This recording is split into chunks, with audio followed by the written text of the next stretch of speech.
why should the president continue to subsidize governors who practically loot our money? This is one of the issues we're raising.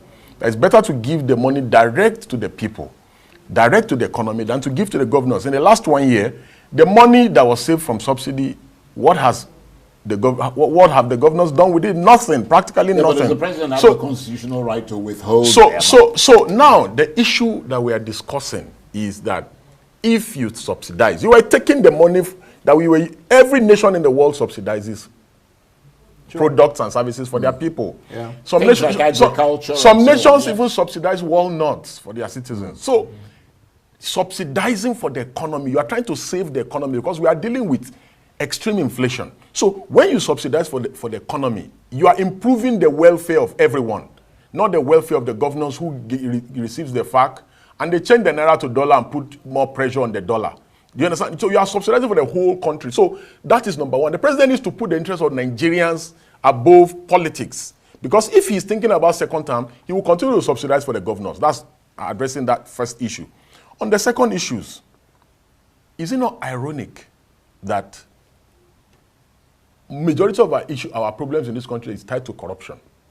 But the EFCC that should have the maximum support of every citizen of this country does not have it. Because if we fix corruption, I will give you a simple example with Yahaya Bello.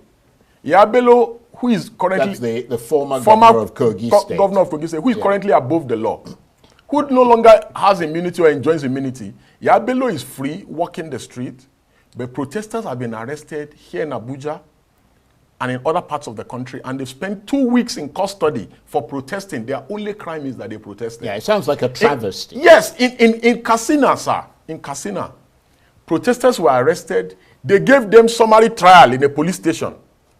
Then an adjournment was given for a month's time. So that means those protesters will be in custody for 1 month for protesting. But Yahaya Bello walks free. Now you want to talk about issue of equity, because the idea of rule of law must be exercised impartially, and it must have general application. The derogations from fundamental rights enshrined in Chapter 4 of our Constitution, they are very clear. The circumstances for derogation, none of those circumstances is present as regards to the case of Yahaya Bello. Now, why is EFCC not getting the support that it deserves? For instance, let me tell you something. People say, oh, Yahaya Bello is above the law. No, he's not. It is the president that is shielding Yahaya Bello. Because there is no way that a man will be alleged of stealing 80 billion. The EFCC has gone to court. The EFCC has a warrant for his arrest. The EFCC attempted to arrest him. He evaded arrest. In fact, the EFCC can go to government houses if they suspect that a governor has changed federal allocation that he has gotten and he has transferred to dollar and he has stockpiled in government house. Because that's what majority of them do. With the money that Tinubu is saving from first subsidy, that's what they do, majority of the government houses. And the EFCC can go to the government house and confiscate the money. The immunity that the Constitution envisages is for the individual and the person of the governor.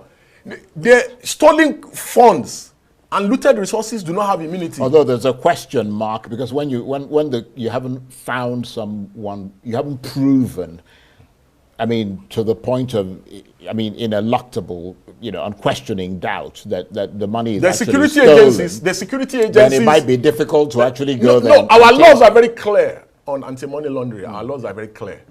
If you are in possession of X amount of money as an individual, you'll be liable for money laundering. If you are in X amount of money, just for exceptional circumstances, thank God that Dan is a lawyer. He knows. For instance, you can say, oh, I'm a lawyer, you are exempted from the Anti-Money Laundering Act because, oh, client's money is in my custody, I can explain. Because the act says you must explain the source. Right. If a governor is found with $50 million in government house, the EFCC should confiscate the money, let him come and explain how well, they can get a court order. Exactly, that's what we're saying. And impound the money until a thing is done. But Charles, we must give him a chance to yes, so very briefly, let us I was just about to round up. Furthermore, look at the Hajj Commission chairman accused of stealing 80 billion naira.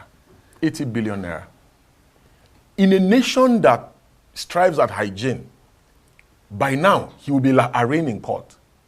By now, because the greatest way to show protesters that yes, government is making efforts, government is trying to assuage their feeling, is that the president should not be getting on that jet. Yeah. The optics. The optics matter.